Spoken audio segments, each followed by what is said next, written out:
Fala galera, eu tô aqui que tá falando é o Fu e um dia eu vou ser um cá. E hoje eu vou estar ensinando como desenhar esse Satoru Gojo que tá aparecendo nessa tela. Aí você vai pensar, mano, é muito difícil, é muito difícil. Fica aqui no vídeo que eu vou estar te ensinando, porque o Titio foi o melhor desenhista do mundo e o melhor professor também, só confia. E vamos começar o vídeo, vamos lá. Para estar começando, eu fiz ali a bola, e ali para centralizar o queixo, a bochecha, toda essa questão do rosto do personagem. E comecei a fazer a estrutura do torso e o pescoço. O pescoço eu fiz duas linhas paralelas e ele fez a linha. E ali fiz duas linhas em paralelas para poder fazer o pescoço e fiz ali o ombro do personagem. Logicamente um pouco mais descido, porque é logicamente a impressão do personagem. E para fazer a mão, eu usei a estrutura bem quadradona, ou seja, fiz meio que uma estrutura 3D, meio que um cubo. Se você não tem tanta noção assim de como fazer mão, eu aconselho você pausar um pouco e colocar uma versão um pouco mais reduzida para você conseguir vir com extremo detalhe, focar um pouco mais para você conseguir fazer essa mão. Logicamente eu não sou uma das melhores pessoas fazendo mão, mas desde que eu consegui abordar essa questão de fazer personagens um pouco mais geométricos, tipo mão um pouco mais geométrica, fazendo meio quadradão, logicamente não fica perfeito, logicamente não fica uma das melhores mãos, mas fica bem mais fácil. Logicamente é um método que eu utilizo ao de fazer, para facilitar na hora de fazer. Logicamente eu tenho que utilizar toda essa estrutura em outros, aplicar essa estrutura de fazer meio que geométrico, não desenhar pelo contorno, normalmente as pessoas fazem, que é como você vai desenhar. Você começa fazendo o queixo, logicamente você não deve fazer isso, porque simplesmente desenhar pelo contorno acaba dificultando muito o seu trabalho, muito mesmo. Porque sinceramente, desenhar pelo contorno, para quem não sabe desenhar pelo contorno, é como eu tinha explicado, desenhar meio que em vez de fazer a bola em centralização, poder fazer o queixo bem retinho, bem não ficar torto, você desenha pelo lado do desenho. Isso acaba fazendo muito esquisito, fica muito esquisito, simplesmente fica esquisito. Por isso que eu tenho que fazer um vídeo, ainda vou fazer, se vocês quiserem esse vídeo.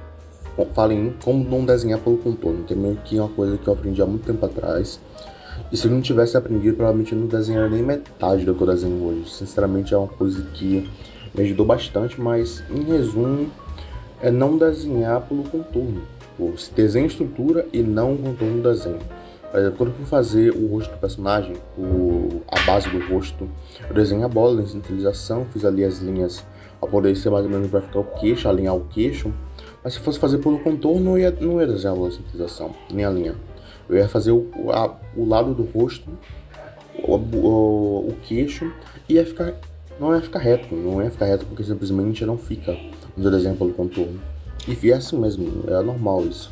E uma coisa que eu melhorei nesse desenho, logicamente eu não tenho tanta noção assim se eu fiz corretamente, foi a dobra da roupa. Eu tentei fazer mais ou menos ali a dobra da roupa, não ficou perfeita, acredito eu. Daria pra melhorar bastante, mas dentro do que eu costumo fazer ficou perfeita. Dá pra melhorar, logicamente. Ainda principalmente por causa dessa linha que tem no desenho. Essa linha meio que descendo, que é meio que um zíper que tem. Algumas partes ficou mais grossas do que a outra, isso é uma questão que eu tenho que melhorar. Eu fiz em outra camada, eu fiz o desenho em uma camada e o cabelo em outra, já que quando uma parte do desenho vai sobrepor a outra, ou seja, o cabelo vai sobrepor um pouco da máscara, um pouco do rosto.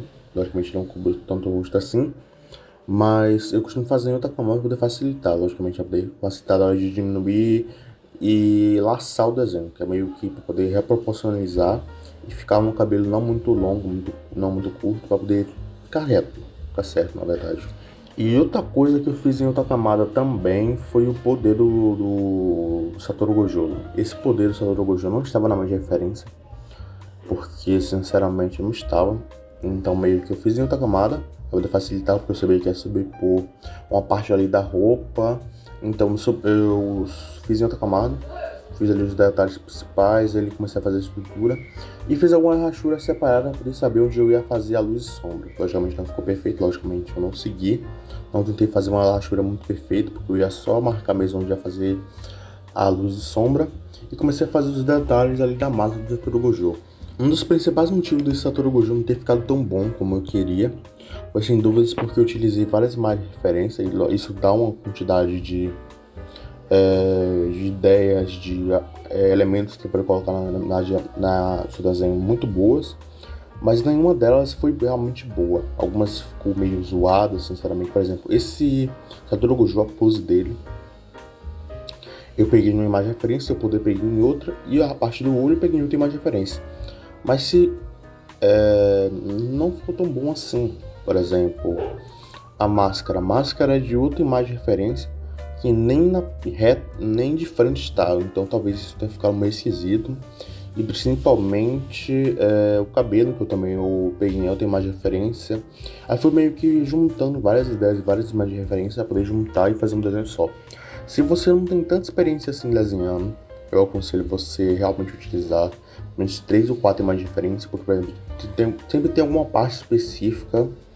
Vamos supor que você vê um cabelo, que ficou muito complicado, tipo do Satoru Gojo, e você não consegue fazer. Você poderia simplesmente pegar uma diferença dos cabelos do Satoru Gojo, tá um pouco mais fácil para poder fazer. Assim você vai juntando as ideias e tentando fazer o seu melhor, dentro daquilo que você consegue fazer. Por exemplo, eu vi que a imagem do Satoru Gojo que eu peguei a pose não estava tão boa, e peguei outro cabelo do Satoru Gojo que dá um pouco mais detalhado. Mas você pode fazer o contrário, pegar uma imagem do Satoru Gojo que tá um pouco mais fácil o cabelo, em vez de um pouco mais complicado, que é o que eu fiz. E assim você vai modificando, fazendo os negócios um pouco mais certo. E sobre a linha art, eu utilizei uma grossura de 5 pro desenho em si, alguns detalhes eu utilizei 3. E em relação ao poder, eu não fiz tanta diferença assim do desenho em si, porque sinceramente a grossura do desenho em si e do poder são coisas totalmente diferentes, porque normalmente eu utilizo uma grossura um pouco maior quando utiliza poder para dar um pouco mais de força, um pouco mais de volume. Mas esse poder, como ia mudar a cor dele, eu depois na linha art, na hora da pintura, eu adicionei com mais superposição em cima da linha art e mudei a tonalidade do poder para branco para facilitar. E no olho em si dele eu utilizei 8 e 10. E alguns contornos, logicamente, na roupa eu utilizei 8 também, para dar um pouco mais de contorno. Então, e sobre a pintura da pele do Satoru Gojo, eu utilizei um tom base.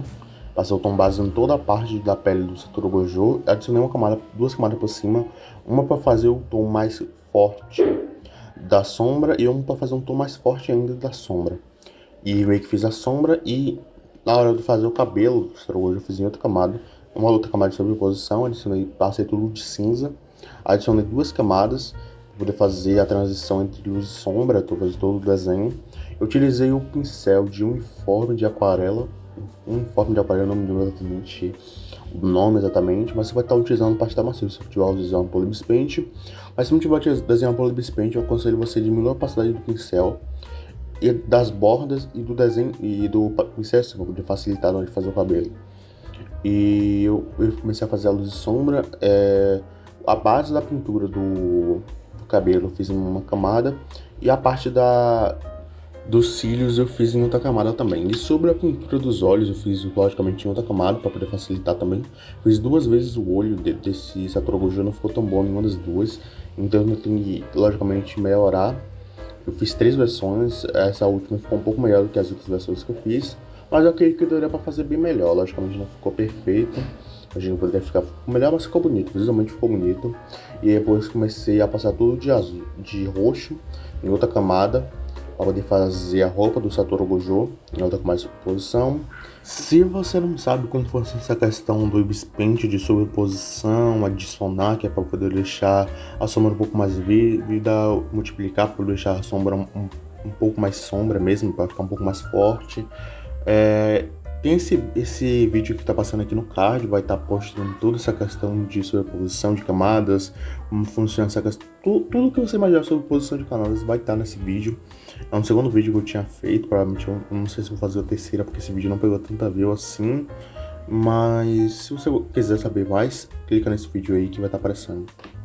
E esse conteúdo desse vídeo é extremamente importante para quem está começando o desenho. Até fiz 2 vídeos, que foi um ensinando do básico, o básico do Ibis Paint, outro foi ensinando como funciona essa questão de camadas.